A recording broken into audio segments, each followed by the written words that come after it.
It's Megan from Made for Mermaids, and we are working on our Mama Bridgette bralette. So when you start to cut out, if you look at your pattern pieces, it will say place lace edge here. So each of the pieces that it applies to will have that on the piece, and that is where you want to place your lace scallop. So it is made to place the lace just right on the edge with a very little overhang. But you can adjust this and change it to your preference. This is the front cup on this piece, so it's the piece that covers your breast, and what you can do is pull it out a little bit if you would like more coverage, or if you want less coverage, you can take it and butt it all the way to the end of the lace so there's absolutely no overhang. But per the pattern is just a tiny little 1/4 inch overhang is what it is made for. So you would do that to every piece. Now when you're cutting out, depending on your lace repeat, some of these, this one has a very small repeat, so the repeat is just every few inches.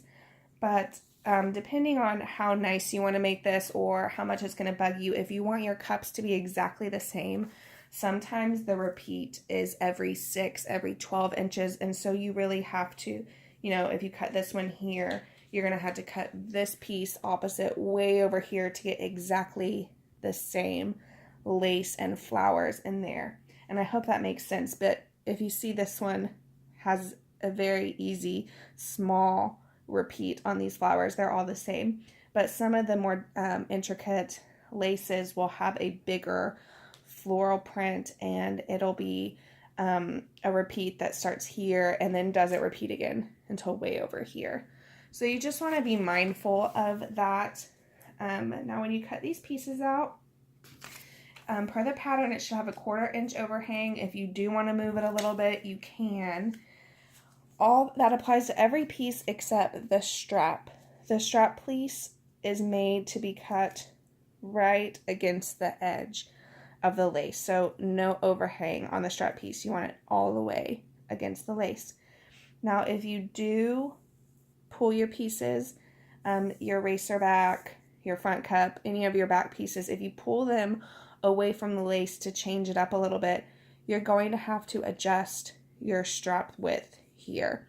And what you can do, and what I think is easiest, is instead of trying to figure out the math of how much wider you need it, is to completely construct your cups and your back pieces and then measure how wide you need your finished strap to be.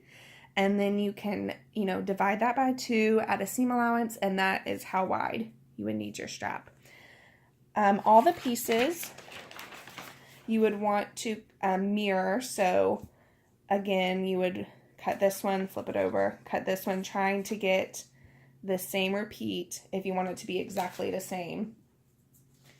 Now the lower band is a little bit wide, and I didn't put this piece on the fold because these delicate fabrics can sometimes be harder to cut 2 layers of.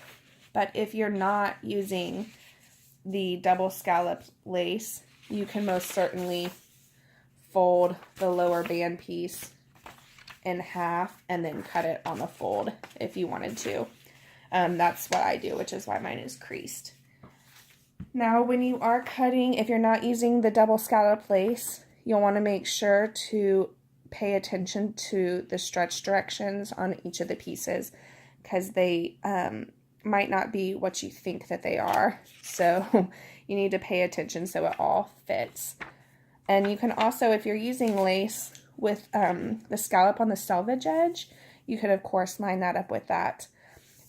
Otherwise you would just, they'd be going here, some mesh.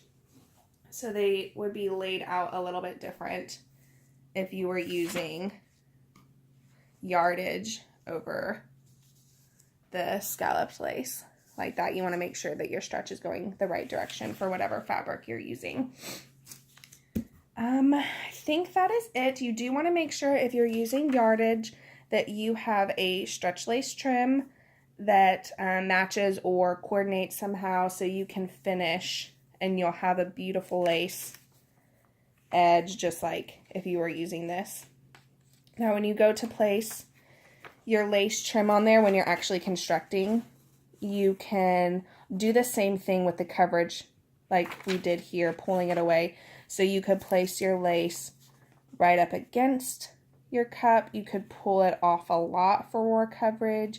You could just have a little bit of coverage. You can do the same thing with the yardage and the stretch trim as you can with the double-sided lace. But that's it. We're going to cut out and then we'll get started.